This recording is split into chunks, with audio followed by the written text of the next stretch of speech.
한미 관세와 안보 분야 협상 내용을 담은 이른바 조인트 팩트 시트가 발표되자 여야는 엇갈린 평가 속에 국회 비준 여부를 둘러싸고 공방을 벌이고 있습니다. 이재명 대통령의 국정 수행 지지도가 3주 만에 하락세로 돌아섰다는 여론조사 결과가 발표된 가운데 국민의힘의 지지율은 반등하지 못하고 있습니다. 황상현 기자가 배종찬 인사이트 K 소장과 함께 관련 소식 분석해드립니다.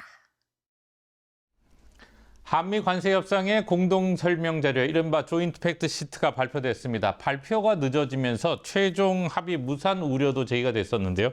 배 소장님, 한미 간 최종 합의 내용 의미를 좀 짚어주시죠. 일단은 이제 이 명시적인 자료를 가지고 된 거죠. 팩트 시트인데 그만큼 이제 잘 됐습니다. 그럼 합의가 계속 시간을 끌면 그만큼 우리 산업에는 자동차든 반도체든 영향을 미칠 수밖에 없는 것이거든요.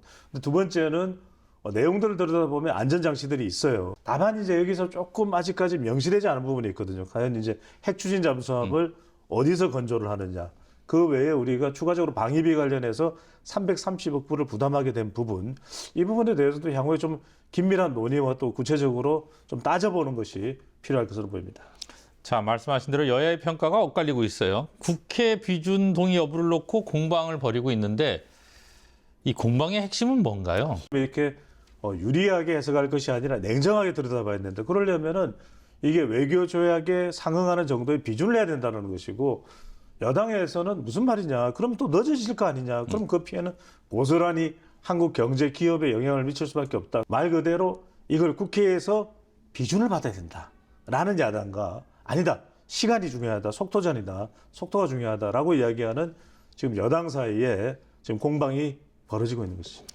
그 삼성하고 현대차 등 국내 주요 그룹들이 사실상 사상 최대 규모의 국내 투자 계획을 발표했어요. 한미 관세 협상 후속 대책을 논의하는 자리였는데 어떤 의미로 해석하십니까? 아니, 미국에 저렇게 가면 예. 정말 한국에서의 우리 경제 발전, 국내 경제 발전, GDP, 그리고 또 일자리는 어떻게 하냐, 이 우려가 있을 수밖에 없거든요. 근데 그 부분에 대한 대책이 없이는 분명히 이재명 대통령도 정부도 또 부담스러울 수밖에 없다고 판단한 것으로 보이고, 그래서 현대, 또 삼성, 또 SK, 또 LG 다 참석을 했습니다. 실제 이행이 된다면 그만큼 이렇게 미국으로 투자되는 부분에 상대적 박탈감을 느끼지 않도록 우리 일자리, 또 기업의 국내 투자 부분이 강조된 것으로 보입니다. 이재명 대통령의 국정 수행 지지도가 3주 만에 하락세로 돌아섰다는 여론조사 결과가 발표됐습니다. 대장동 사건 항소 포기 논란, 이게 영향을 미쳤다 이렇게 봐야겠죠. 가장 큰 이유로 봐야 될 것 같고, 그리고 여러분들 분석할 때 대통령의 국정 지지율에 영향을 주는 것은 ESC, 예. 이 이코노미, 그다음에 외교안보, 그리고 마지막 C인데 바로 소통 부분이 되겠죠. 결국에는 정성호 법무장관 정부지 않습니까? 그러다 보니까 이건 뭐 거의 납득하기 힘들 거예요. 이 부분이 중수청, 중도청, 수도권, 그리고 또 2030 MZ세대 이들에게 영향을 줄 수 있거든요. 앞으로 얼마나 빨리 이 부분에 대해서 정부가 만회할 수 있느냐, 회복할 수 있느냐가 중요할 것으로 보입니다.